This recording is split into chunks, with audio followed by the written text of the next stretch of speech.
추석 아침 정성껏 준비한 차례상 앞에서 큰며느리 영희가 갑자기 폭발했습니다.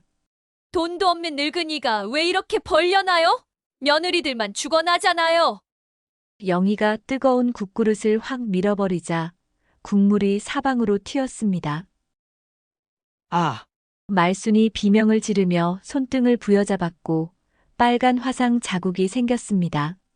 그런데 큰아들 민수는 엄마. 이제 시대가 바뀌었어. 라며 아내 편만 들었습니다. 큰며느리와 큰아들은 아무것도 몰랐습니다. 앞으로 자기들의 운명이 오늘 일로 말미암아 어떻게 결정되어 질지를요. 끝까지 지켜봐 주세요. 구독, 좋아요, 알림 설정은 무료입니다. 꼭 눌러주세요. 사연 시작합니다. 경기도 수원의 오래된 한옥마을, 기와 지붕이 늘어선 골목 안쪽에 자리 잡은 박말순의 집입니다. 추석을 하루 앞둔 이른 아침, 마당에는 국화꽃이 만개했고 감나무 가지에는 주황빛 감이 주렁주렁 달려 있었습니다. 어머니, 이 나물 좀 더 묻혀드릴까요? 작은 며느리 김수진이 부엌에서 고사리를 묻히며 말순에게 물었습니다. 수진의 목소리에는 언제나 따뜻함이 묻어났죠. 결혼한 지 벌써 10년이 넘었지만 여전히 시어머니를 대하는 마음이 정성스럽습니다. 아이고, 수진아. 내가 벌써 충분히 해놨구나. 이제 좀 쉬어라. 말순은 수진의 손을 잡으며 미소를 지었습니다. 올해로 75인 말순의 얼굴에는 세월의 흔적이 깊게 새겨져 있지만 수진을 바라볼 때만큼은 어머니의 자애로운 미소가 피어났죠. 두 사람은 함께 차례상을 준비했습니다. 전을 부치고 나물을 무치고 과일을 깎아 담으면서 자연스럽게 웃음소리가 새어나왔어요. 말순은 속으로 생각했습니다. 이렇게 정성스럽게 명절을 준비하는 며느리가 어디 있을까? 수진이가 있어서 우리 집이 따뜻하구나. 그런데 거실에서는 전혀 다른 분위기가 흘렀습니다. 큰 며느리 이영희가 소파에 비스듬히 기대어 앉아 핸드폰만 들여다보고 있었거든요. 때때로 한숨을 크게 내쉬며 불만을 표시했습니다. 하, 정말 귀찮아 죽겠네. 영희가 중얼거리는 소리가 부엌까지 들렸습니다. 말순과 수진은 서로 눈을 마주보며 쓴웃음을 지었어요. 이런 일이 한두 번이 아니었거든요. 영희는 큰아들 박민수와 결혼한 지 15년이 되었지만 시댁 식구들과는 늘 어색한 관계를 유지했습니다. 특히 명절 때마다 이런 태도를 보였죠. 차례상 준비는 전혀 돕지 않으면서 불평만 늘어놓는 영희의 모습에 말순은 마음이 무거웠습니다. 어머니니 형님한테 좀 말씀해 보세요. 이렇게 혼자서만 준비하시면 너무 힘드실 텐데. 수진이 작은 소리로 말했지만 말순은 고개를 저었습니다. 괜찮다, 수진아. 사람마다 성격이 다르니까. 영희도 나름대로 힘든 일이 있을 거야. 말순은 언제나 가족들을 감싸려고 노력했습니다. 비록 큰 며느리가 자신에게 차갑게 대해도 가족의 화목을 위해서는 참고 넘어가는 것이 좋다고 생각했죠. 오후가 되자 큰아들 민수가 회사에서 돌아왔습니다. 민수는 현관문을 열고 들어서자마자 거실로 바로 향했어요. 다녀왔습니다, 어머니. 응, 고생했구나. 빨리 들어와서 쉬어라. 말순이 반갑게 맞았지만 민수는 영희 옆에 앉으며 대답했습니다. 영희야, 차례상 준비는 어떻게 돼가고 있어? 나는 모르겠어요. 어머니랑 동서가 다 알아서 하고 있어요. 영희의 목소리에는 짜증이 섞여 있었습니다. 민수는 아무 말하지 않고 그저 고개만 끄덕였어요. 말순은 부엌에서 이런 대화를 들으며 가슴이 답답했습니다. 내 큰아들도 예전 같지 않구나. 어려서는 그렇게 효자였는데 결혼하고 나서는 아내 편만 드는 것 같아. 하지만 이런 생각도 겉으로 드러내지 않았습니다. 저녁 무렵 작은 아들 박민호가 9살 된 손자 박준혁과 함께 왔습니다. 준혁이는 할머니를 보자마자 달려들었어요. 할머니, 보고 싶었어요. 아이고, 우리 준혁이. 할머니도 보고 싶었다. 말순의 얼굴에 환한 미소가 피었습니다. 손자의 따뜻한 포옹을 받으며 하루 종일 쌓였던 피로가 눈 녹듯 사라졌죠. 할머니, 내일 차례 지낼 때 절 잘할 거예요. 그래, 우리 준혁이가 제일 잘하겠구나. 가족들이 모두 모인 저녁 식사 시간이었습니다. 말순이 정성껏 준비한 음식들이 상에 가득 차려졌어요. 하지만 영희는 여전히 핸드폰을 만지작거리며 시큰둥한 표정이었습니다. 내일은 추석이구나. 우리 집에 웃음소리가 가득하면 좋을 텐데. 말순은 가족들을 바라보며 속으로 간절히 바랐습니다. 하지만 마음 한편으로는 불안한 기운이 감돌았어요. 영희의 표정이 평소보다 더 심각해 보였거든요. 그날 밤 말순은 잠자리에서 뒤척이며 생각했습니다. 가족이란 게 참 어려운 일이구나. 모두가 행복하기를 바라는데 왜 이렇게 마음이 무거울까? 창밖으로 보이는 달빛이 유난히 쓸쓸해 보였습니다. 추석 당일 이른 아침 말순은 새벽 5시부터 부엌에서 마지막 차례상 준비에 여념이 없었습니다. 전날 밤 준비해둔 나물들을 다시 한번 점검하고 따끈한 국을 끓이며 정성을 다했어요. 고사리 나물의 간을 다시 맞춰보고 도라지 나물에 참기름을 한 방울 더 떨어뜨렸습니다. 말순의 손은 50년 넘게 명절상을 차려온 경험으로 능숙하게 움직였어요. 수진도 함께 일어나 도와주었지만 말순은 며느리가 너무 고생하는 것 같아 마음이 무거웠습니다. 수진은 이미 어제 밤늦게까지 전을 부치고 나물을 무치느라 고생했거든요. 어머니, 제가 더 도와드릴게요. 혼자서 이 많은 걸 다 하시면 어떻게 해요? 괜찮다, 수진아. 내가 벌써 충분히 도와줬어. 이제 준혁이 아침 챙겨주고 너도 좀 쉬어라. 말순이 수진의 어깨를 토닥이며 말했습니다. 하지만 속으로는 다른 생각이 들었어요. 큰 며느리는 언제쯤 일어날까? 차례상 준비에 조금이라도 관심을 보여주면 좋을 텐데. 벽시계를 바라본 말순의 마음에 작은 한숨이 스며들었습니다.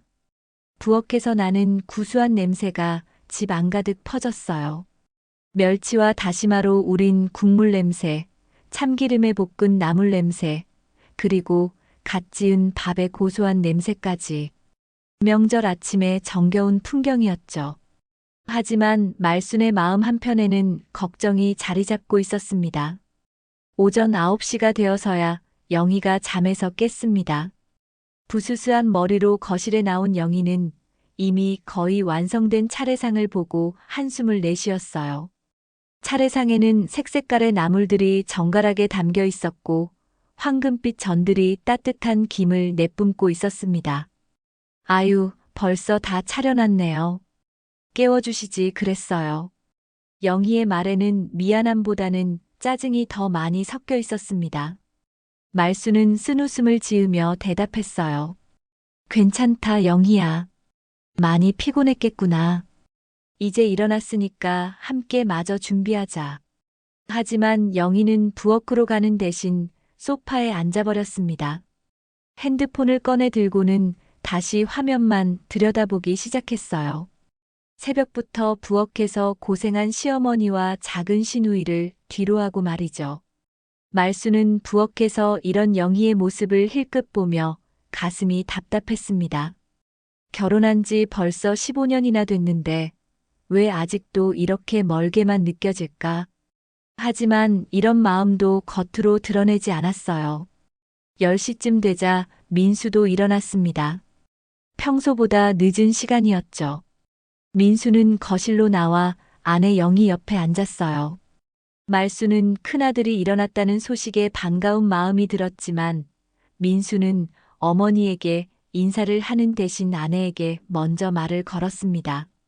차례상 준비는 다 됐어? 어머니랑 동서가 다 했죠. 나는 아무것도 안 했어요. 영희가 퉁명스럽게 대답했습니다. 민수는 아무 말하지 않고 그저 고개만 끄덕였어요. 말수는 이런 아들의 모습에 서운함을 느꼈습니다. 예전에는 명절이면 제일 먼저 인사를 하던 아이였는데 드디어 차례를 지낼 시간이 되었습니다. 온 가족이 조상님 사진 앞에 모였어요. 말순이 준비한 차례상은 정말 정성스러웠습니다. 색깔별로 고명을 얹은 나물들, 황금빛으로 붙인 전들, 정갈하게 썬 과일들까지 모든 것이 완벽했죠. 흰 접시에 담긴 배와 사과는 마치 예술 작품처럼 아름답게 배열되어 있었어요. 자, 이제 절을 올리자. 말순이 가족들에게 말했습니다. 준혁이가 가장 먼저 정중하게 절을 올렸고 수진과 민호 부부도 따라서 절했어요. 하지만 영희는 건성으로 고개만 숙였다 일어났습니다. 조상님께 드리는 정성스러운 마음은 찾아볼 수 없었죠.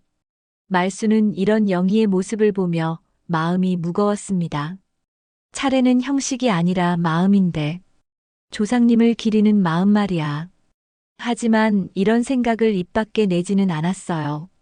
차례를 마치고 음복을 할 차례였습니다. 말순이 따뜻한 차례 음식을 그릇에 담아 가족들 앞에 놓았어요. 모두들 맛있게 먹기 시작했는데 영희만은 젓가락질을 제대로 하지 않았습니다. 음식을 한두 번 맛보더니 얼굴을 찌푸렸어요. 이 나물 너무 짜네요. 영희가 불평했습니다. 말수는 당황했어요. 새벽부터 간을 맞춰가며 정성껏 만든 나물이었는데 아, 미안하다. 내가 간을 좀 세게 했나 보구나. 어머니, 저는 괜찮은데요. 맛있어요.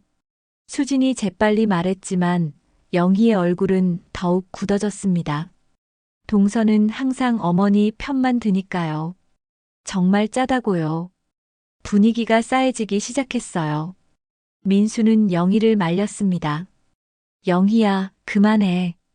명절인데 왜 이래. 하지만 영희의 불만은 거기서 끝나지 않았습니다. 오히려 더욱 격해졌어요. 마치 평소에 쌓였던 불만이 한꺼번에 터져 나오는 것 같았습니다.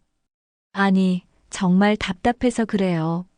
매년 이렇게 크게 버려놓고 결국 며느리들만 고생하잖아요.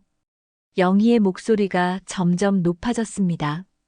말수는 가슴이 덜컥 내려앉았어요. 그리고 솔직히 말해서 돈도 없으면서 왜 이렇게 폰만 잡는 거예요? 요즘 시대에 이런 거 하는 집이 어디 있어요? 말순의 얼굴이 창백해졌습니다.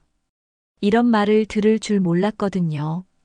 50년 넘게 정성껏 지켜온 가족의 전통이 이런 식으로 무시당할 줄이야. 영희야, 그런 말은 좀. 말순이 떨리는 목소리로 말했지만 영희는 멈추지 않았습니다. 아니에요. 저는 더 이상 못 참겠어요. 새벽부터 일어나서 이것저것 다 준비하고 나물 무치고 전 부치고 왜 며느리들만 이런 고생을 해야 해요? 영희가 갑자기 자리에서 일어나더니 숟가락으로 상을 쾅 쳤습니다. 그릇들이 부딪히며 요란한 소리가 났어요. 차례상에 정갈하게 놓여있던 그릇들이 흔들렸습니다. 돈도 없는 늙은이가 왜 이렇게 벌려나요? 며느리들만 죽어나잖아요. 정말 지겨워 죽겠어요. 영희의 목소리가 집안에 울려 퍼졌습니다. 순간 모든 사람이 얼어붙었어요. 준혁이는 무서워서 아빠 품에 안겼고 수지는 말순을 걱정스럽게 바라봤습니다. 민호는 믿을 수 없다는 듯 형수를 쳐다봤어요. 그런데 영희는 여기서 멈추지 않았습니다. 흥분이 절정에 달한 영희가 갑자기 차례상을 향해 손을 뻗었어요. 이런 거 다 치워버려요. 영희가 국그릇을 확 밀어버렸습니다. 뜨거운 국물이 사방으로 튀어나왔어요. 말순이 재빨리 손을 내밀어 그릇을 붙잡으려 했지만 뜨거운 국물이 손등에 튀었습니다. 아! 말순이 작은 비명을 지르며 손등을 부여잡았어요. 빨갛게 데인 자국이 생겼습니다. 뜨거운 국물이 닿은 부분이 화끈거렸어요. 어머니! 수진이 달려와서 말순의 손을 확인했습니다. 화상이 꽤 심해 보였어요. 손등이 빨갛게 부어오르기 시작했습니다. 형수님, 지금 뭐 하는 거예요? 민호가 영희에게 화를 냈지만 영희는 전혀 미안해하지 않았습니다. 제가 뭘 잘못했어요? 이 집 분위기가 답답해서 그런 거잖아요. 이때 민수가 입을 열었습니다. 모든 사람의 시선이 민수에게 집중되었어요. 말수는 큰아들이 며느리를 나무랄 거라고 기대했습니다. 하지만 놀랍게도 민수는 아내를 나무라지 않았어요. 엄마, 영희 말도 틀린 건 아니에요. 이제 시대가 바뀌었잖아요. 이렇게 크게 차려놓을 필요가 있나 싶어요. 말수는 믿을 수 없다는 듯 큰아들을 바라봤습니다. 자신이 화상을 입은 상황에서 며느리를 감싸는 아들의 모습에 가슴이 먹먹해졌어요. 민수야, 너마저. 엄마, 요즘은 간소하게 지내는 집들이 많아요. 굳이 이렇게 복잡하게 할 필요 없어요. 돈도 많이 들고 힘들기만 하잖아요. 민수의 말에 말수는 할 말을 잃었습니다. 손등의 화상보다도 마음의 상처가 더 아팠어요. 자신이 평생 소중히 여겨온 가족의 전통이 이렇게 무시당하다니. 어머니, 찬물에 손 담그세요. 빨리요. 수진이 말순의 팔을 잡고 부엌으로 이끌었습니다. 찬물에 손을 담그는 동안 말순은 눈물이 핑 돌았어요. 차가운 물이 화상 부위를 감쌌지만 마음의 상처는 더욱 깊어졌습니다. 내가 뭘 잘못했을까? 가족들이 모여서 조상님께 인사드리는 게 그렇게 나쁜 일일까? 말순의 마음은 갈갈이 찢어지는 것 같았습니다. 거실에서는 여전히 영희의 목소리가 들렸어요. 앞으로는 이런 거 하지 맙시다. 정말 스트레스 받아 죽겠어요. 요즘 누가 이렇게 해요? 말순은 부엌에서 이 모든 소리를 들으며 깊은 한숨을 내쉬었습니다. 화상을 입은 말순의 손등에는 연고를 발라주었지만 마음의 상처는 쉽게 아물지 않았습니다. 수진이 정성스럽게 상처를 돌봐주었지만 말순은 계속해서 멍한 표정으로 앉아 있었어요. 차례상이 엎어진 거실은 아직도 국물 자국이 남아 있었고 정성껏 준비했던 음식들은 반 이상이 버려져야 했습니다. 어머니, 괜찮으세요? 병원에 가봐야 하는 거 아니에요? 수진이 걱정스러운 목소리로 물었지만 말수는 고개를 저었습니다. 괜찮다. 이 정도는 아무것도 아니야. 하지만 말순의 목소리에는 힘이 없었어요. 손등의 화상보다 더 큰 상처를 받았다는 것을 수진도 알 수 있었습니다. 오후가 되자 영희는 마치 아무 일도 없었다는 듯이 행동했습니다. 아침에 일으킨 소동은 잊어버린 채 소파에 앉아서 드라마를 보고 있었어요. 민수 역시 영희 옆에서 신문을 읽으며 평상시와 다를 바 없는 모습이었습니다. 말수는 이런 두 사람을 보며 가슴이 답답했어요. 사과 한마디도 없나. 내가 다쳤는데도 이렇게 무관심할 수가 있을까? 하지만 말수는 이런 마음을 드러내지 않았습니다. 가족의 화목을 위해서라도 참는 것이 좋다고 생각했거든요. 민호와 수지는 오후 내내 말순을 위로했습니다. 준혁이도 할머니 옆에 바짝 붙어서 그림책을 읽어드리며 할머니의 기분을 달래려고 노력했어요. 할머니, 아프지 마세요. 제가 호호 불어드릴게요.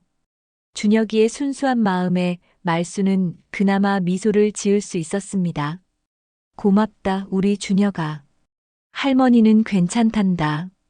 하지만 속으로는 깊은 상처를 받은 채였어요. 평생을 가족을 위해 살아온 자신이 이런 대접을 받다니 생각할수록 서러웠습니다. 저녁 시간이 되었습니다. 원래라면 추석 저녁에는 온 가족이 둘러앉아 화목하게 식사를 해야 했지만 분위기는 여전히 어색했어요. 말순이 부엌에서 저녁 준비를 하려고 하자 수진이 만류했습니다. 어머니, 손이 아직 아프시잖아요. 제가 할게요. 아니다, 괜찮아. 이 정도 일은 해야지. 말순이 고집을 부렸지만 수지는 끝까지 말순을 앉혀두고 혼자서 저녁 준비를 했어요. 간단하게 국수를 끓이고 김치와 반찬을 내왔습니다. 식탁에 둘러앉은 가족들의 표정은 각각 달랐습니다. 말순은 여전히 우울한 표정이었고 수진과 민호는 조심스러워했어요.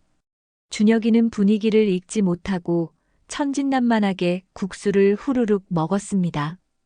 그런데 영희와 민수만큼은 태연자약했어요.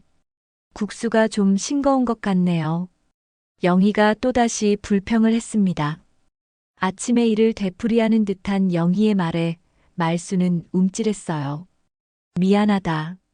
내가 간을 제대로 못 봤나 보구나. 어머니가 하신 게 아니에요. 제가 했어요. 수진이 재빨리 말했지만 영희는 신경 쓰지 않는다는 듯 어깨를 으쓱했습니다. 그래. 그럼 동서가 요리 실력이 없나 보네. 이런 영희의 말에 식탁의 분위기는 더욱 차가워졌어요. 민호가 참지 못하고 입을 열었습니다. 형수님, 그런 식으로 말씀하시면 안 되죠. 제가 뭘 잘못 말했어요? 사실을 말한 건데. 영희는 전혀 미안해하지 않았습니다.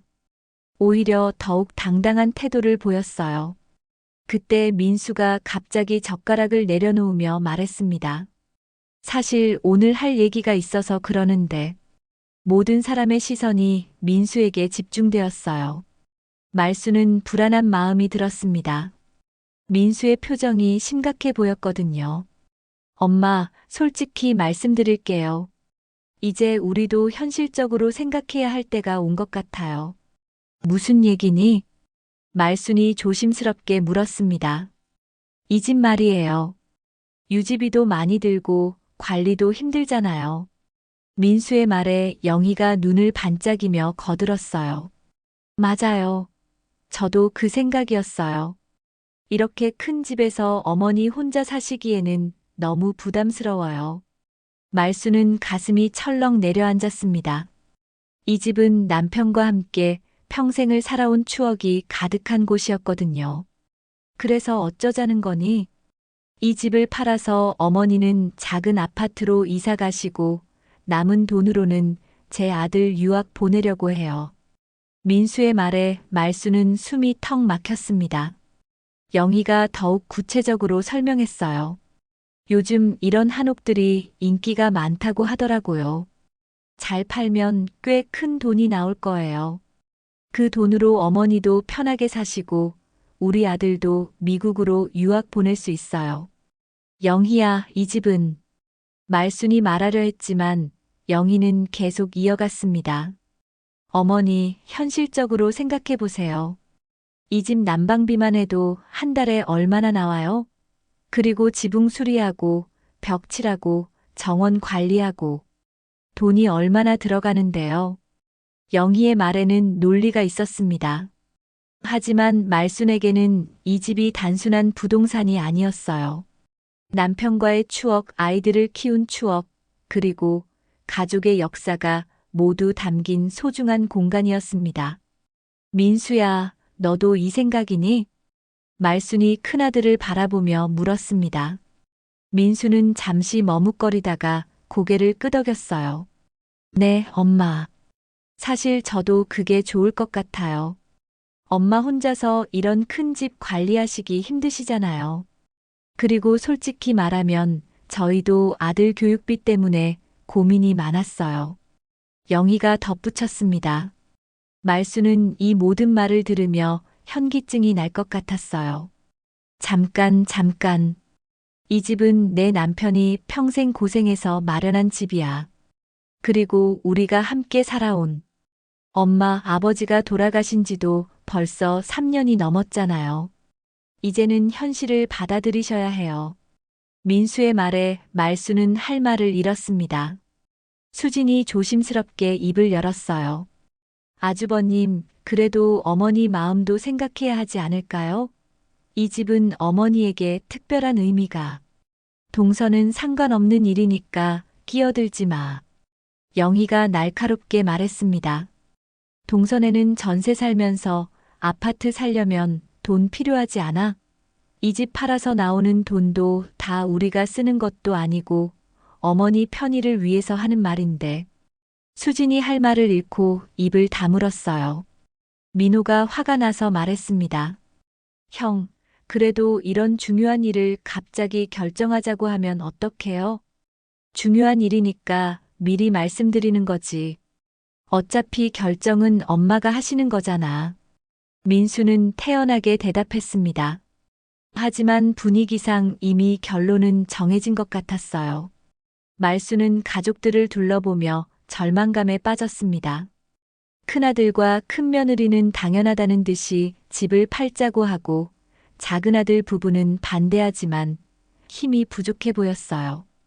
어머니, 어떻게 생각하세요? 정말 좋은 기회라고 생각해요. 영희가 다시 한번 말순을 재촉했습니다. 말순은 머리가 복잡했어요. 정말로 이 집을 떠나야 하는 걸까요?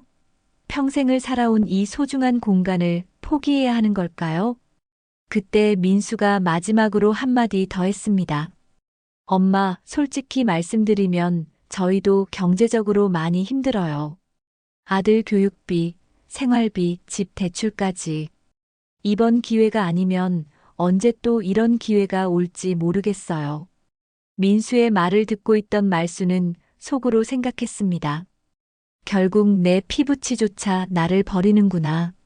집도 팔고 나는 작은 아파트로 쫓겨나고. 하지만 동시에 다른 생각도 들었어요. 하지만 내 손에 아직 남은 게 있다. 이 사람들이 모르는 것이 있어.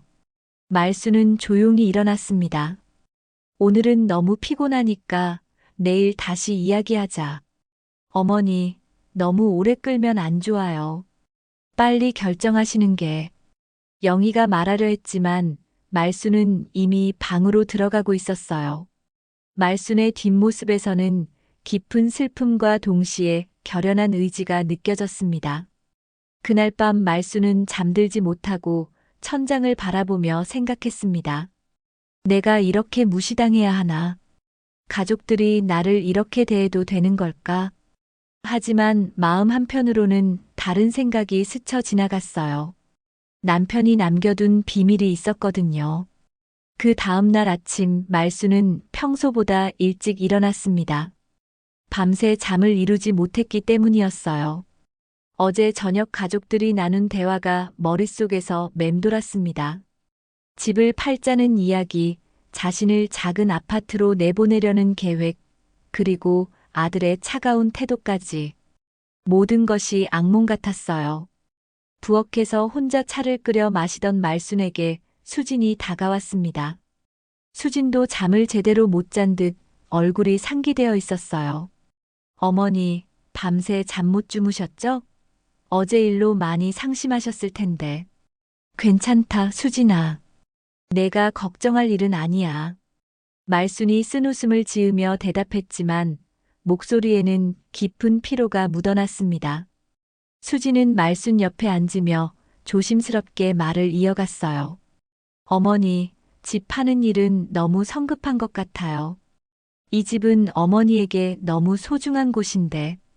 그래, 너는 내 마음을 알아주는구나. 말순의 눈에 눈물이 맺혔습니다.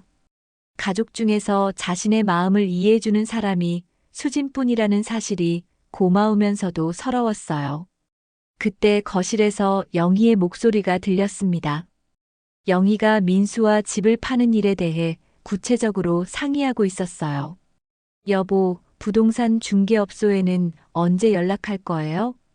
아직 엄마가 결정을 안 하셨잖아. 결정이 뭐 필요해요? 어차피 어머니 혼자서는 이 집 관리 못 하시는 거 뻔하잖아요. 영희의 목소리가 점점 커지고 있었습니다. 부엌에 있던 말순과 수진도 이 대화를 들을 수밖에 없었어요. 그리고 솔직히 말해서 어머니가 이 집에서 혼자 사시는 것도 위험해요. 넘어지시기라도 하면 어쩔 거예요? 민수가 아내의 말에 동조했습니다. 맞아. 그런 면에서도 아파트가 더 안전하지. 이런 대화를 듣고 있던 수진이 참지 못하고 거실로 나갔습니다. 말순도 뒤따라 나갔어요. 아주버님, 형님, 그래도 어머니 의견을 더 들어보시는 게 좋지 않을까요? 수진이 조심스럽게 말했지만 영희는 즉시 날카롭게 반응했습니다. 동서는 왜 자꾸 끼어들어? 이건 큰아들인 우리가 결정할 일이야. 하지만 어머니 입장에서는 어머니 입장? 웃기네요. 영희가 비웃듯 말했습니다. 그리고 갑자기 수진을 날카롭게 쳐다보며 의심스러운 눈초리를 보냈어요. 혹시 동서 다른 생각이 있는 거 아니야? 무슨 말씀이세요? 수진이 당황하며 물었습니다. 영희는 더욱 공격적으로 나왔어요. 이상하네. 왜 동서만 유독 어머니 편을 드는 거지? 뭔가 바라는 게 있는 거 아니야? 말수는 가슴이 철렁했습니다. 영희가 어디로 이야기를 끌고 가려는지 알 것 같았거든요. 영희야, 그런 식으로 말하면 안 된다. 말순이 제지했지만 영희는 멈추지 않았습니다. 아니에요, 어머니. 저는 궁금해서 그래요. 동서는 뭘 바라고 어머니 옆에 그렇게 붙어 있는 거예요? 영희의 목소리에는 아기가 가득했습니다. 수진의 얼굴이 창백해졌어요. 형님, 그런 말씀하시면 안 되죠. 저는 그냥 어머니를 걱정해서. 걱정? 정말요? 영희가 비웃으며 일어섰습니다. 그리고 수진 앞으로 성큼성큼 걸어가며 더욱 도발적으로 말했어요. 솔직히 말해봐. 이 집, 이 재산, 그거 다 탐나서 그러는 거 아냐? 뭐라고요? 수진이 믿을 수 없다는 듯 영희를 바라봤습니다. 하지만 영희는 계속해서 독설을 퍼부었어요. 작은아들 집은 전세살이잖아. 그러니까 시어머니한테 잘 보여서 나중에 뭔가 얻어내려고 그러는 거 아니야? 형수님. 민호가 화를 내며 일어났지만 영희는 전혀 개의치 않았습니다. 사실이잖아요. 왜 동서만 어머니 말씀은 다 듣고 어머니 편만 드는 거예요? 분명히 속셈이 있을 거예요. 수진의 눈에 눈물이 맺히기 시작했습니다. 이런 모욕적인 말을 들을 줄 몰랐거든요. 저는 정말로 어머니를 걱정해서 그런 거예요. 다른 마음 같은 건 전혀 없어요. 그래. 그럼 왜 집 파는 일에만 그렇게 반대하는 거야? 영희가 더욱 공격적으로 나왔습니다. 어머니가 작은 아파트로 이사 가시면 동서한테 돌아올 게 없어지니까 그러는 거 아니야? 그런 게 아니에요. 저는 진짜로. 수진이 울먹이며 변명했지만 영희는 들으려 하지 않았어요. 아니야. 분명히 그럴 거야. 시어머니한테 잘 보이려고 온갖 정성을 다 부리고 뭔가 얻어내려고 그러는 거지. 이때 민수도 아내 편을 들었습니다. 재수 씨, 영희 말도 틀린 건 아니야. 재수 씨가 너무 나서는 것 같아. 민수의 말에 수진은 더욱 상처를 받았어요.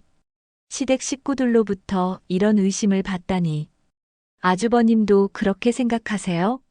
아니, 꼭 그런 건 아니지만. 그래도 이런 중요한 일은 큰아들인 내가 결정하는 게 맞잖아요. 수지는 할 말을 잃었습니다. 결국 시댁에서는 자신을 외부인으로 취급하는 거였어요. 영희는 여기서 멈추지 않고 더욱 잔인하게 공격했습니다. 그리고 솔직히 말하면 동서 집안도 별로 넉넉하지 않잖아. 그러니까 시댁 재산을 노리는 거지. 형수님, 너무하세요. 민호가 견디지 못하고 소리쳤습니다. 내 아내를 그런 식으로 말하지 마세요. 사실을 말한 건데 왜 화내세요? 아니라면 아니라고 하세요. 영희는 전혀 물러서지 않았어요. 오히려 더욱 도발적으로 나왔습니다. 어차피 이 집은 큰아들인 우리가 상속받을 거예요. 작은아들이 무슨 상관이에요? 이 말을 들은 수지는 결국 참지 못하고 눈물을 터뜨렸습니다. 저는 정말로 그런 마음이 없어요. 어머니를 진심으로 걱정해서 그런 거라고요. 하지만 영희는 수진의 눈물도 가짜라고 생각하는 듯 했어요. 또 울어서 동정 끌려고 하네. 정말 뻔해. 말수는 이 모든 상황을 지켜보며 가슴이 찢어지는 것 같았습니다. 자신 때문에 착한 며느리가 이런 모욕을 당하다니. 그만해, 영희야. 수진이는 그런 아이가 아니야. 말순이 떨리는 목소리로 말했지만 영희는 시어머니의 말도 무시했어요. 어머니는 너무 순진하세요. 사람들이 다 착한 줄 아시는군요. 그때 영희가 마지막으로 독서를 퍼부었습니다. 동서, 이제 그만 가식적으로 굴어. 어차피 우리 다 알고 있어. 당신이 뭘 바라는지. 수지는 더 이상 참을 수 없었습니다. 울음을 터뜨리며 방으로 뛰어들어갔어요. 민호도 아내를 따라가며 화가 나서 소리쳤습니다.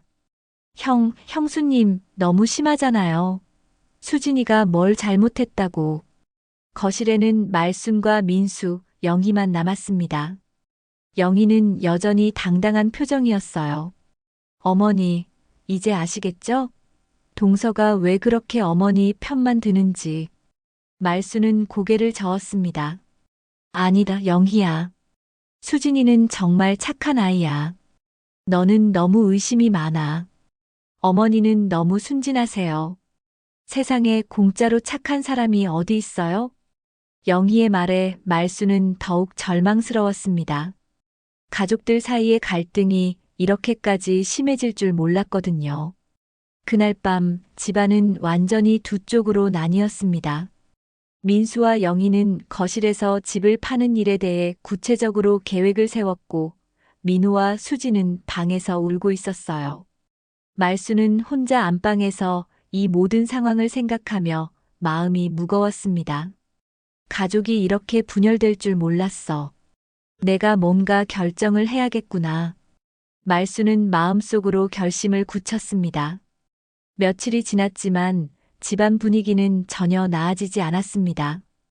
오히려 더욱 악화되었어요. 수지는 영희에게 받은 상처 때문에 말수가 줄었고 민호는 형수에 대한 분노를 감추지 못했습니다. 영희와 민수는 여전히 집을 파는 일만 생각하고 있었어요. 말수는 이런 상황이 지속되는 것이 견디기 어려웠습니다. 가족들이 서로 등을 돌리고 있는 모습을 보니 마음이 찢어지는 것 같았어요. 그래서 민수와 진지한 대화를 나누기로 결심했습니다. 민수야, 잠깐 이야기 좀 하자. 말순이 민수를 안방으로 불렀습니다. 민수는 못내 귀찮다는 표정으로 따라왔어요. 무슨 일이세요, 엄마? 집 파는 일 말이야. 너는 정말로 그게 좋다고 생각하니?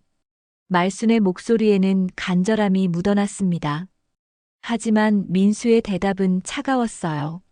엄마, 이미 여러 번 말씀드렸잖아요. 현실적으로 생각해 보세요. 현실적이라는 게 뭐니? 이 집은 너희 아버지가 평생 고생해서 마련한 집이야. 그건 알고 있어요. 하지만 아버지도 돌아가셨고, 이제는 살아있는 사람들을 생각해야죠. 민수의 말투는 점점 더 냉정해졌습니다. 말수는 이런 아들의 모습이 낯설었어요.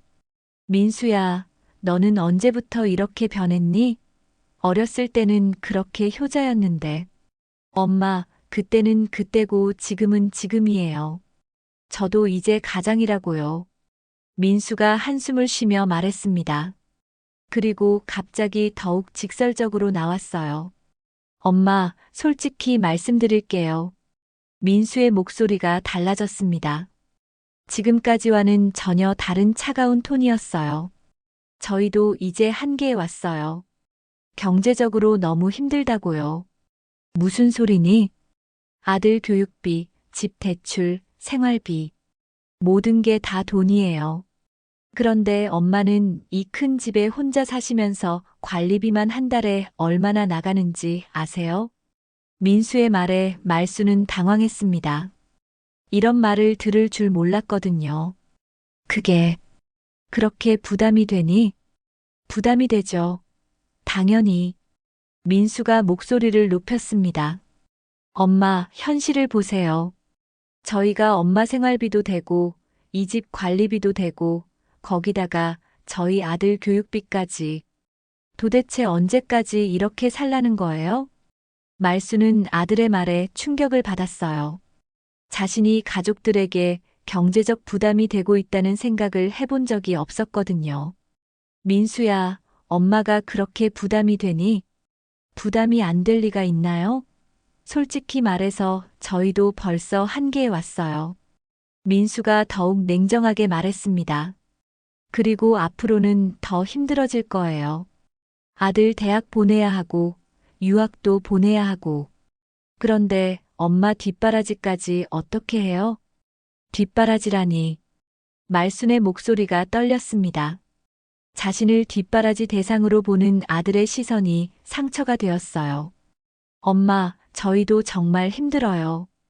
이제는 정말로 한계점에 도달했다고요. 민수가 한숨을 크게 쉬며 계속했습니다.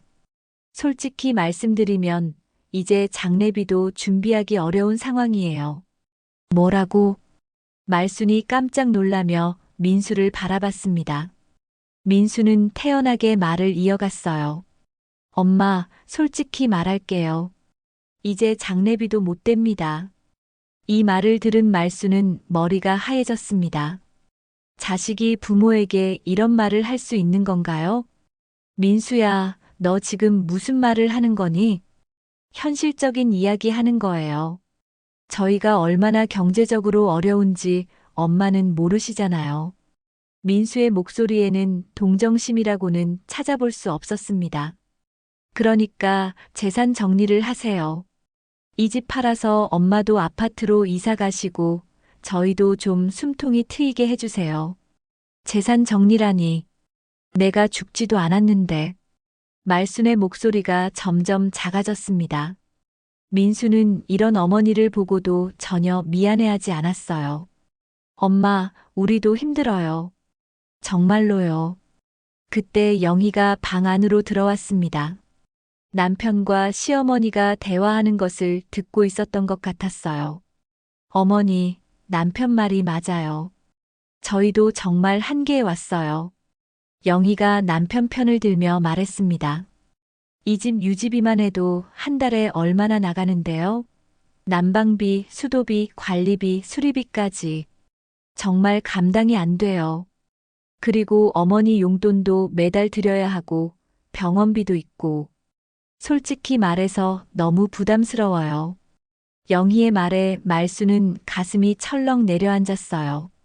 자신이 이렇게까지 부담스러운 존재였나요? 영희야, 내가 그렇게 부담이 되니? 당연하죠. 저희도 살아야 하는데 어떡해요? 영희가 당당하게 대답했습니다. 그리고 솔직히 말하면 어머니 연세를 생각해 보세요. 이제 몇 년이나 더 사실지도 모르잖아요. 영희야.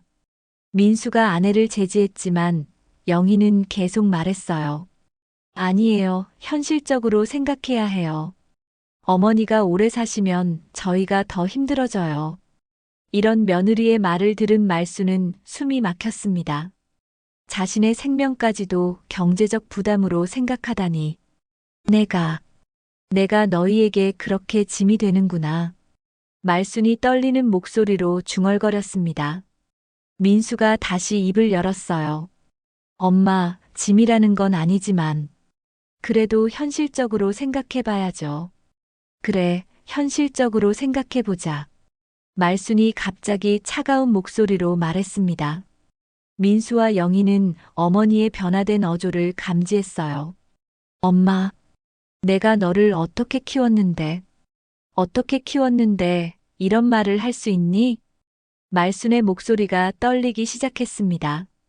너를 낳아서 기르고 학교 보내고 결혼시켜주고 내가 평생을 너를 위해 살았는데 엄마, 그건 부모가 당연히 해야 할 일이잖아요.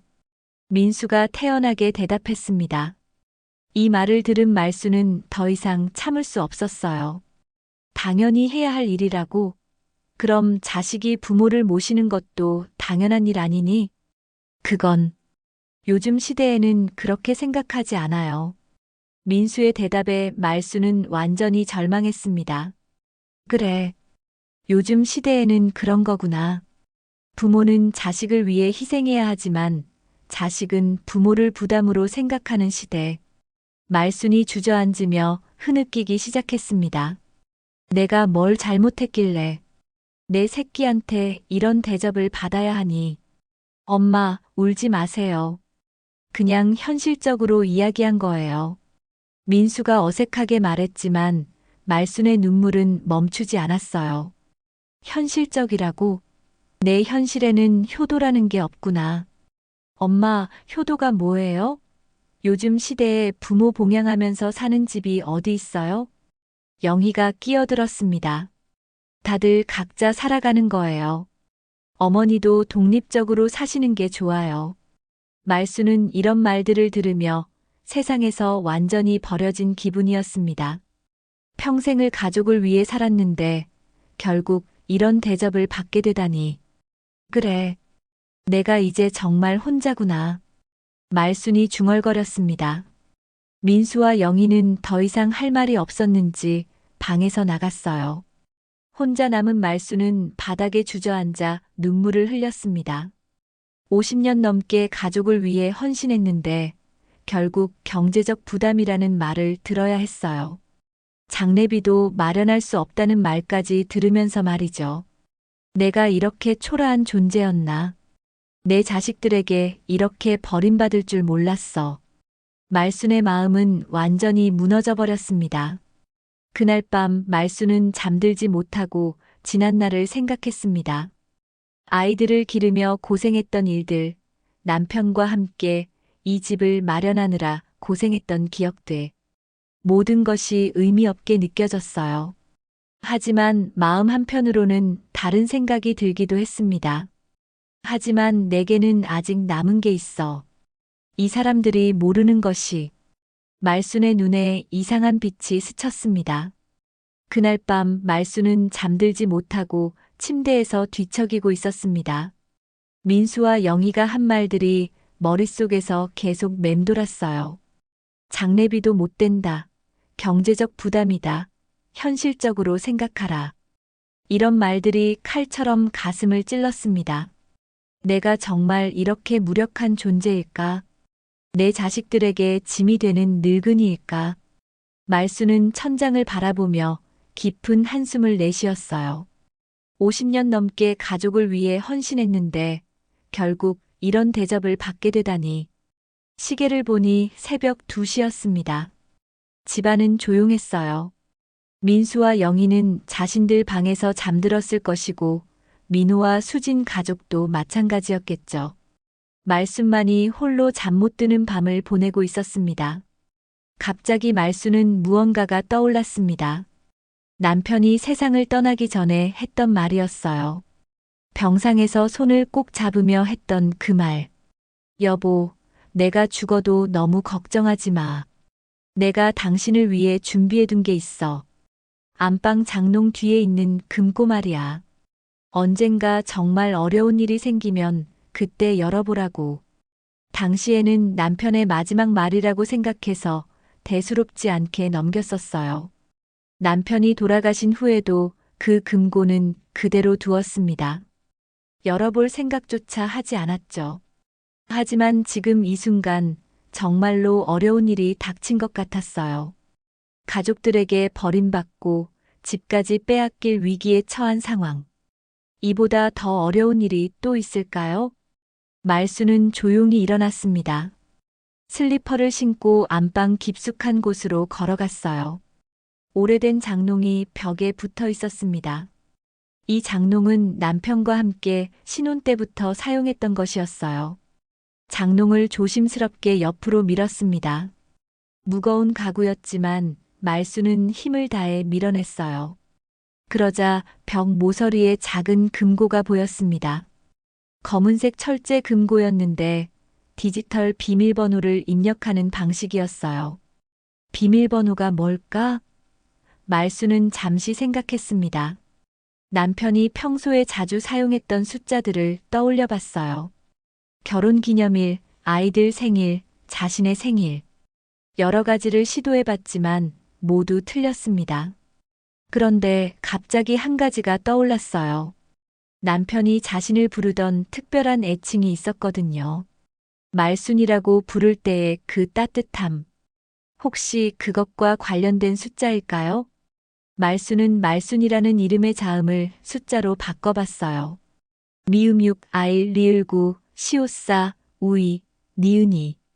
6194-2-2. 하지만 이것도 맞지 않았습니다.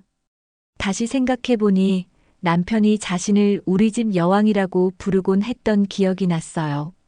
그리고 남편의 생일과 자신의 생일을 합친 숫자를 시도해봤습니다. 315-922. 딸깍 소리와 함께 금고가 열렸어요. 역시 우리 남편다워.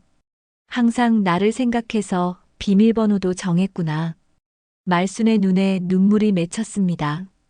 남편에 대한 그리움이 갑자기 밀려왔어요. 금고 안에는 여러 가지 서류들이 깔끔하게 정리되어 있었습니다. 가장 위에는 두꺼운 봉투가 있었고 그 위에 말순의 이름이 정성스럽게 쓰여 있었어요. 사랑하는 아내 박말순에게라고 남편의 손글씨로 적혀 있었습니다. 말순은 떨리는 손으로 봉투를 열었습니다. 안에는 공증받은 상속장과 여러 부동산 등기부 등본, 그리고 남편이 직접 쓴 편지가 들어 있었어요. 먼저 상속장을 펼쳐봤습니다. 공증사무소의 도장이 선명하게 찍혀 있는 정식 문서였어요. 말순은 문서를 읽기 시작했습니다. 상속인 박말순 배우자. 상속재산 부동산 15필지 가 총액 약 95억 원, 예금 및 주식 등 금융자산 약 5억 원. 총 상속재산 가치 약 100억 원. 본인은 위 재산 전부를 아내 박말순에게 상속하며 그녀가 자신의 뜻에 따라 자유롭게 처분하고 분배할 수 있도록 한다. 말순은 믿을 수 없어서 문서를 다시 읽어봤습니다. 100억 원이라는 숫자가 눈에 들어왔어요. 그리고 부동산 15필지라는 내용도요. 자신이 알고 있던 것보다 훨씬 많은 재산이었습니다. 어떻게 이런 일이? 말순은 당황했습니다. 남편이 이렇게 많은 재산을 가지고 있었다는 사실을 전혀 몰랐거든요. 평소에는 검소하게 살았는데 뒤에서는 이렇게 큰 재산을 모아두고 있었던 거예요. 상속장 뒤에는 부동산 목록이 자세히 나와 있었습니다. 수원 시내의 상가 건물 3채, 서울 강남의 아파트 2채, 경기도 일대의 토지 10필지. 모든 것이 현재 시세로 계산해서 상당한 가치를 가지고 있었어요. 그 다음에는 남편이 직접 쓴 편지가 있었습니다. 말순은 남편의 익숙한 글씨체를 보며 가슴이 뭉클했어요. 사랑하는 아내에게. 이 편지를 읽고 있다면 아마도 나는 이미 세상을 떠났을 것이고 당신은 많은 어려움에 처해 있을 것입니다. 미리 말하지 못해서 미안합니다. 나는 평생 당신에게 짐이 되고 싶지 않았어요. 그래서 조용히 재산을 모아두었습니다. 편지는 계속 이어졌습니다. 이 재산은 모두 당신 것입니다. 당신이 원하는 대로 사용하세요. 하지만 한 가지만 부탁하고 싶어요. 진짜로 당신을 사랑하는 사람들에게만 나눠주세요. 돈 때문에 다가오는 사람들을 조심하세요. 당신은 누가 진짜 가족인지 알게 될 거예요. 남편의 마지막 당부였습니다. 당신을 평생 사랑했고 앞으로도 계속 사랑할 것입니다. 힘든 일이 있어도 포기하지 마세요. 당신은 누구보다 강한 사람이니까요. 사랑하는 남편이. 편지를 다 읽은 말순은 눈물을 흘렸습니다. 남편의 사랑이 이렇게 깊었다는 것을 새삼 느꼈어요. 그리고 동시에 분노도 느꼈습니다. 자신을 경제적 부담이라고 한 민수와 영희에 대한 분노 말이에요. 100억이라고 장례비도 못 된다고 했는데 말순은 쓴웃음을 지었습니다. 자신이 얼마나 무력한 존재라고 생각했는데 사실은 이런 큰 재산의 주인이었던 거예요. 말순은 다른 서류들도 하나씩 확인해 봤습니다. 모든 부동산이 자신의 명의로 되어 있었어요. 남편이 생전에 미리 명의를 이전해 둔 것 같았습니다. 그래서 상속 절차도 이미 완료된 상태였어요. 그러니까 지금 이 순간에도 나는 100억의 주인이라는 거구나. 말수는 믿기 어려웠습니다. 어제까지만 해도 자신을 무력한 늙은이라고 생각했는데 사실은 이런 큰 힘을 가지고 있었던 거예요. 금고 맨 아래에는 또 다른 봉투가 있었습니다. 그 안에는 각 부동산의 임대 계약서들이 들어 있었어요. 상가 건물들과 아파트들이 모두 임대를 놓고 있었고 매달 상당한 임대료가 들어오고 있었습니다. 통장 사본을 보니 매월 2천만 원 이상의 임대 소득이 있었어요. 그러니까 나는 매달 2천만 원씩 벌고 있었던 거구나. 그런데도 민수는 나를 경제적 부담이라고 했어. 말수는 분노가 치밀어 올랐습니다. 말수는 모든 서류를 다시 정리했습니다. 그리고 마음속으로 결심을 굳혔어요. 내일 모든 것을 공개하겠어. 그리고 누가 진짜 내 가족인지 확인해 보겠어. 말순의 눈에는 결연한 의지가 타올랐습니다. 영희야, 민수야. 너희가 나를 돈 없는 늙은이라고 무시했지? 장례비도 못 된다고 했지? 이제 진실을 보여주겠어. 말수는 서류들을 다시 금고에 넣었지만 상속장만은 따로 빼두었어요. 새벽 공기가 차가웠지만 말순의 가슴은 뜨거웠습니다. 평생 참고만 살았던 자신이 이제는 달라질 것 같았어요. 남편이 자신에게 남겨준 이 힘으로 진짜 가족이 누구인지 증명해보겠다고 다짐했습니다. 수진이만이 진짜 나를 걱정해줬어. 그리고 민호와 준혁이도. 이 사람들에게 진짜 가족의 의미를 보여주겠어. 말수는 미소를 지었습니다. 오랜만에 짓는 진짜 미소였어요. 다음 날 아침 말수는 평소보다 일찍 일어났습니다. 밤새 잠을 제대로 이루지 못했지만 오히려 정신은 맑았어요. 어젯밤 발견한 상속장 때문에 완전히 달라진 기분이었습니다. 더 이상 무력한 노인이 아니라 100억 원의 재산을 가진 당당한 가장이라는 사실을 깨달았거든요. 말수는 거울 앞에 서서 자신을 바라봤습니다. 며칠 전까지만 해도 초라하고 서러운 표정이었는데 지금은 달랐어요. 눈빛에 결기가 서려 있었습니다. 오늘이야말로 진짜 가족이 누구인지 밝혀지는 날이겠구나. 말수는 마음속으로 다짐했습니다. 부엌에서 간단히 아침 준비를 하던 말순에게 수진이 다가왔어요. 어머니, 오늘은 일찍 일어나셨네요. 제가 도와드릴까요? 괜찮다, 수진아. 오늘은 내가 할 일이 있어서 그래. 말순의 목소리에는 평소와 다른 무언가가 있었습니다. 수진도 그것을 느꼈지만 구체적으로 뭔지는 알 수 없었어요. 어머니, 혹시 몸이 안 좋으신 건 아니죠? 아니야, 오히려 몸이 아주 좋아. 오늘은 특별한 날이 될 것 같아. 말순이 의미심장하게 말했습니다. 수지는 고개를 갸웃했지만 더 묻지는 않았어요. 아침 식사 시간이 되자 말순은 가족들을 모두 불러 모았습니다. 민수야, 영희야, 민호야, 수진아, 준혁아. 모두 거실로 나와라. 할 이야기가 있어. 말순의 목소리에는 평소와 전혀 다른 권위가 실려 있었어요. 가족들은 이상하다는 듯 서로를 바라봤지만 말순의 부름에 응해 거실로 나왔습니다. 영희는 여전히 불만스러운 표정이었어요. 어제 민수와 함께 부동산 중개업소에 전화해서 집값을 알아본 터였거든요. 어머니, 무슨 일이세요? 이른 아침에 왜 이렇게 사람을 모아놔요? 잠깐만 기다려봐. 중요한 이야기야. 말순이 차분하게 대답했습니다. 그리고 안방으로 들어가서 어젯밤에 준비해둔 상속장을 가져왔어요. 두꺼운 서류 봉투를 들고 나오는 말순을 보고 가족들은 궁금해했습니다. 어머니, 그게 뭐예요? 민수가 물었습니다. 말순은 서류 봉투를 소파 위 탁자에 올려놓았어요. 이게 뭔지 알고 싶니? 그럼 차근차근 설명해 드리지. 말순의 어조가 달라졌습니다.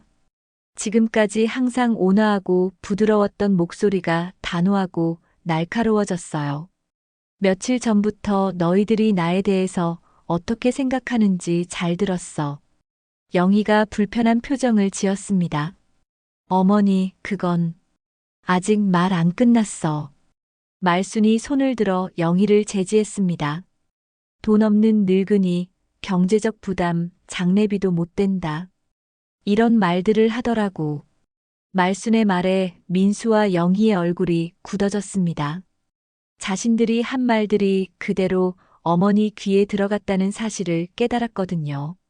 그리고 이 집도 팔아서 나를 작은 아파트로 보내려고 하고. 어머니, 그건 어머니를 위해서. 민수가 변명하려 했지만 말수는 들으려 하지 않았어요. 나를 위해서라고. 정말 그래. 말순이 냉소적으로 웃었습니다. 가족들은 이런 말순의 모습을 처음 봤어요. 평소에 온화한 시어머니, 자애로운 할머니의 모습과는 전혀 달랐습니다.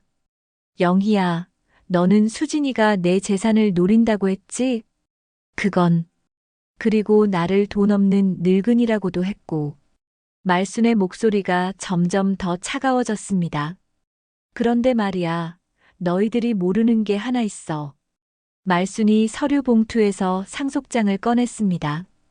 공증사무소의 직인이 선명하게 찍힌 정식 문서였어요. 이게 뭔지 아니? 가족들은 서류를 바라보며 궁금해했습니다. 말순은 천천히 문서를 펼쳐 보였어요.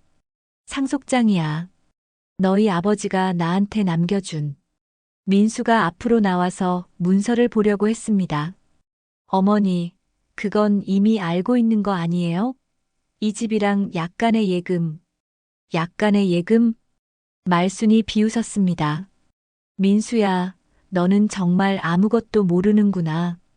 말순이 상속장의 내용을 큰 소리로 읽기 시작했습니다. 상속재산 총액 100억 원. 순간 거실이 조용해졌습니다. 모든 사람이 말순을 바라봤어요. 뭐라고요? 영희가 믿을 수 없다는 듯 물었습니다. 100억 원이라고 했어. 부동산 15필지에 시가 총액 95억 원, 그리고 예금과 주식 등 금융자산 5억 원. 말순이 차근차근 설명했습니다. 가족들의 표정이 점점 경직되어 갔어요. 그런데 재미있는 건 말이야. 말순이 잠시 말을 멈추고 가족들을 둘러봤습니다. 이 모든 재산이 내 마음대로 처분할 수 있다는 거야. 너희 아버지가 그렇게 유언을 남겼거든. 민수가 앞으로 다가와서 상속장을 직접 확인해 봤습니다. 공증사무소의 도장, 변호사의 서명, 모든 것이 진짜였어요. 이게 정말이에요? 정말이지. 그런데 며칠 전에 누군가 나를 돈 없는 늙은이라고 했지? 장례비도 못 된다고 했고. 말순의 목소리에 날카로운 비꼬는 투가 섞였습니다. 영희는 상속장을 보고 얼굴이 하얘졌어요. 며칠 전 자신이 한 말들이 떠올랐거든요. 어머니, 그때는 제가 몰라서. 몰라서? 말순이 영희를 똑바로 쳐다봤습니다. 몰라서 나를 그렇게 무시했다는 거야? 상을 업고 나를 모욕하고 수진이를 의심했다는 거야? 영희는 할 말을 잃었습니다. 상황이 완전히 뒤바뀌어 버렸거든요. 그런데 말이야, 이 재산을 어떻게 처분할지 결정했어. 말순이 다시 말을 이어갔습니다. 모든 사람의 시선이 말순에게 집중되었어요. 수진아, 앞으로 나와. 수진이 당황하며 말순 앞으로 나왔습니다. 어머니, 너는 그냥 들어만 봐. 말순이 수진의 손을 잡았습니다.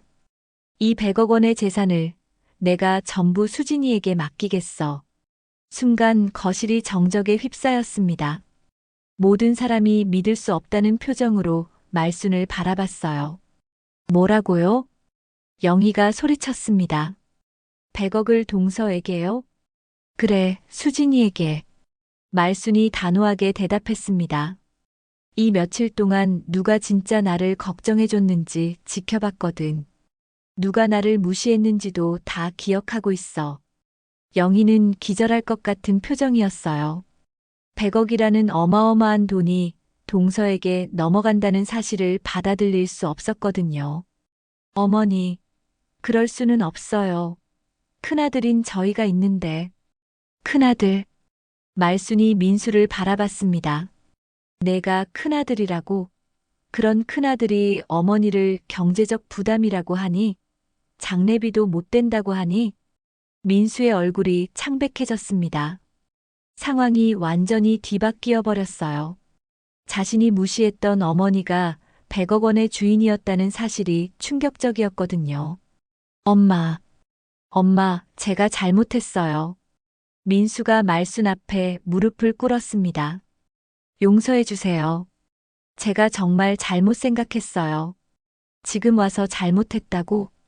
말순이 차갑게 내려다봤습니다. 며칠 전에는 나를 집에서 쫓아내려고 했으면서 영희도 급하게 말순 앞으로 다가왔어요. 어머니, 저도 잘못했어요. 제가 너무 성급했어요. 하지만 말순의 표정은 변하지 않았습니다. 너희들은 내가 돈이 있을 때만 착하게 구는구나. 돈이 없다고 생각할 때는 나를 짐으로 여겼으면서. 수진이 당황하며 말순을 바라봤습니다. 어머니, 저는 이런 큰 재산을 받을 수 없어요. 왜 못 받아? 너는 나를 진짜로 걱정해줬잖아. 말순이 수진의 손을 더 꽉 잡았습니다. 너는 내가 돈이 있든 없든 똑같이 대해줬어. 그게 진짜 가족이야. 민수가 더욱 간절하게 애원했습니다. 엄마, 정말 잘못했어요. 다시 기회를 주세요. 기회라고? 말순이 쓴웃음을 지었습니다. 며칠 전까지만 해도 나는 너희에게 기회를 달라고 애원하는 입장이었는데, 이제는 내가 나한테 기회를 달라고 하는구나. 영희는 완전히 패닉 상태였어요. 100억이라는 돈이 눈앞에서 사라져가고 있었거든요. 어머니, 제발요. 저희도 어머니 아들이잖아요. 아들이라고? 말순이 영희를 차갑게 바라봤습니다. 그런 아들이 어머니 상을 업고 화상을 입혀도 사과 한마디 없었지? 거실의 공기는 점점 더 무거워졌습니다. 말순의 복수가 시작된 것이었어요. 거실은 완전한 정적에 휩싸였습니다. 민수와 영희는 말순 앞에 무릎을 꿇고 용서를 빌고 있었고, 수지는 여전히 당황한 표정으로 서 있었어요. 100억이라는 어마어마한 숫자 앞에서 모든 사람이 말을 잃었습니다. 어머니, 정말 제발요. 영희가 말순의 치마를 붙잡으며 애원했습니다. 며칠 전까지만 해도 시어머니를 돈 없는 늙은이라고 무시했던 영희였는데 지금은 완전히 달라진 모습이었어요. 저는 정말 몰라서 그랬어요. 어머니가 이렇게 큰 재산을 가지고 계신 줄 알았다면 절대 그런 말 안 했을 거예요. 몰라서 그랬다고? 말순이 차갑게 내려다봤습니다. 그럼 내가 돈이 없다고 생각할 때는 함부로 대해도 되는 거니? 영희는 할 말을 잃었어요. 자신의 본심이 그대로 드러났거든요. 결국 돈이 있을 때만 예의를 차리려고 했던 것이었어요. 민수도 필사적으로 매달렸습니다. 엄마, 저도 정말 잘못 생각했어요. 엄마를 진짜로 걱정해서 한 말이었다고요. 진짜로 걱정해서? 말순이 비웃었습니다. 장례비도 못 된다고 한 게 나를 걱정해서 한 말이야? 경제적 부담이라고 한 게 걱정이야? 민수는 더 이상 변명할 말이 없었어요. 자신이 얼마나 잔인한 말을 했는지 깨달았거든요. 그때 말순이 갑자기 시계를 쳐다봤습니다. 오전 10시를 가리키고 있었어요. 아, 시간이 되었네. 네. 무슨 시간이요? 민수가 고개를 들며 물었습니다. 말순은 대답하지 않고 현관 쪽을 바라봤어요. 잠시 후 현관문을 두드리는 소리가 들렸습니다. 말순이 일어나서 문을 열었어요. 그러자 정장을 입은 중년 남성이 서 있었습니다. 안녕하세요, 박말순 여사님. 김 변호사입니다. 네, 어서 오세요. 기다리고 있었습니다. 말순이 변호사를 거실로 안내했습니다. 가족들은 갑자기 나타난 변호사를 보며 당황했어요. 어머니, 이분은 누구세요? 민수가 물었지만 말순은 대답하지 않았습니다. 변호사가 가방에서 서류들을 꺼내며 말했어요. 안녕하세요. 저는 김정호 변호사입니다. 고인이 되신 박말순 여사님의 남편분께서 생전에 저에게 특별한 부탁을 하셨습니다. 변호사의 말에 모든 사람의 시선이 집중되었어요. 어떤 부탁 말씀이세요? 수진이 조심스럽게 물었습니다. 변호사는 서류를 펼치며 설명했어요. 고인께서는 언젠가 부인께서 상속받은 재산에 대해 결정을 내리실 날이 올 것이라고 예상하셨습니다. 그래서 저에게 그날이 오면 반드시 방문해서 상속장의 전문을 읽어달라고 부탁하셨습니다. 상속장의 전문이요? 말순도 궁금해했습니다. 남편이 이런 계획까지 세워둔 줄 몰랐거든요. 네, 사실 상속장에는 부인께서 아직 확인하지 못한 추가 조항이 있습니다. 변호사가 두꺼운 서류를 꺼내 보였어요. 말순이 어젯밤에 본 상속장보다 훨씬 두꺼웠습니다. 이게 완전한 상속장입니다. 부인께서 보신 것은 1페이지에 불과했습니다. 모든 사람이 숨을 죽이고 변호사의 말을 들었어요.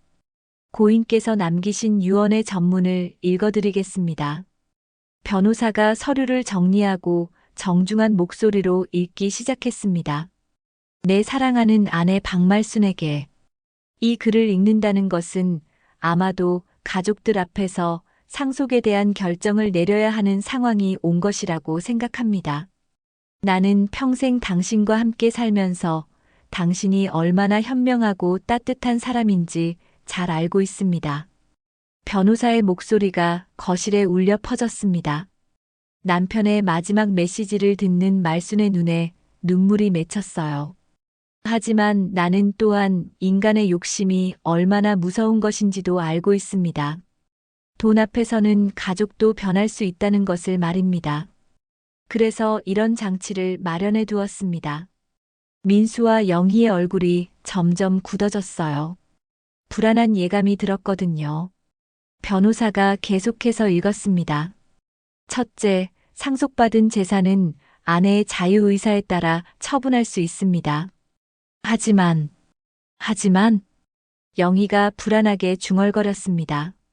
하지만 수혜자가 누구든 상관없이 박말순 본인이 생존해 계시는 동안에는 모든 재산의 실질적 권한은 박말순에게 있습니다. 순간 거실이 조용해졌습니다. 모든 사람이 이 말의 의미를 이해하려고 노력했어요. 즉, 작은 며느리 수진 씨에게 상속하신다고 하셨지만 실제로는 말순 어머니께서 살아계시는 동안에는 여전히 어머니의 권한 하에 있다는 뜻입니다. 수진이 안도의 한숨을 쉬었어요. 그렇게 큰 재산을 갑자기 떠안게 될까봐 걱정했는데 다행히 그런 일은 없을 것 같았거든요. 그리고 둘째 조건입니다. 변호사가 다음 페이지를 넘겼어요. 만약 가족 중 누군가가 박말순에게 경제적 부담이라는 말을 하거나 무시하는 행동을 보이거나 재산을 탐내는 모습을 보인다면 그 사람은 상속에서 영구히 제외됩니다. 영희와 민수의 얼굴이 창백해졌어요. 자신들이 며칠 전에 한 모든 행동들이 떠올랐거든요. 셋째, 박말순의 판단에 따라 진정으로 가족을 위하고 효심이 깊은 사람에게만 재산이 전해져야 합니다. 변호사가 서류를 내려놓으며 말했습니다. 결론적으로 지금부터 모든 권한은 박말순 어머니에게 있습니다. 누가 상속받든 어떻게 재산을 사용하든 모든 결정은 어머니의 뜻에 따라 이루어집니다. 영희가 절망적인 표정으로 주저앉았어요.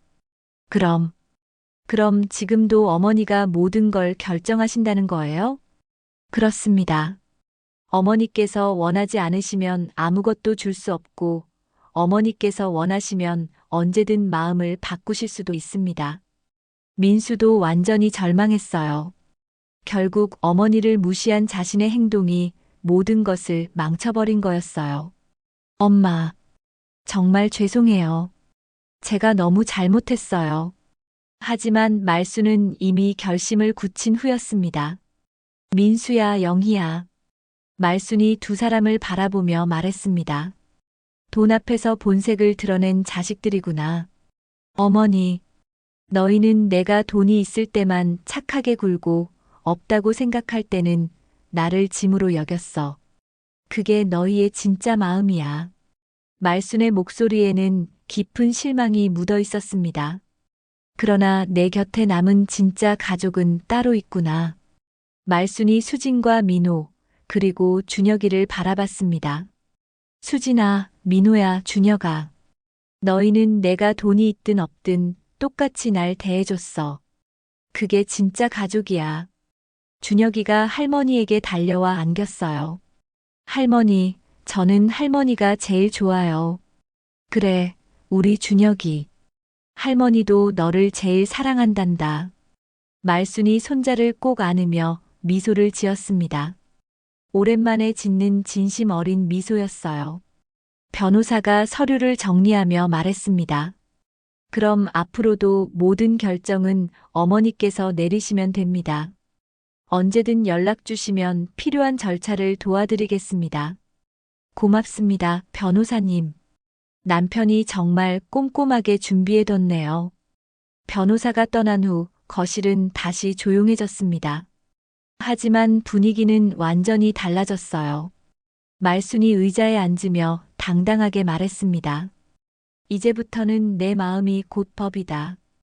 영희와 민수는 아직도 바닥에 무릎을 꿇고 있었어요. 하지만 말순은 이미 관심을 거두었습니다. 수진아, 앞으로 이 집 관리는 내가 맡아줘. 나는 이제 진짜 가족들과만 살 거야. 네, 어머니. 제가 잘 돌봐드릴게요. 수진이 눈물을 글썽이며 대답했습니다. 진심으로 감동받았거든요. 말수는 창밖을 바라보며 생각했습니다. 여보, 당신이 남겨준 이 힘으로 진짜 가족이 누구인지 알게 되었어요. 이제는 정말 당당하게 살 수 있을 것 같아요. 햇살이 거실 안으로 따뜻하게 들어왔습니다. 말순의 얼굴에는 더 이상 슬픔이나 서러움이 없었어요. 대신 자신감과 당당함이 빛나고 있었습니다. 진짜 가족의 소중함을 깨달은 말순은 이제 어떤 어려움도 이겨낼 수 있을 것 같았어요. 끝까지 시청해 주셔서 감사합니다. 지금까지 이 이야기 어디서 시청하고 계셨나요? 지역 이름이나 어느 장소 댓글로 달아주시면 감사한 마음으로 꼭 반갑게 답글로 인사드리겠습니다. 구독, 좋아요, 알림 설정도 부탁드립니다.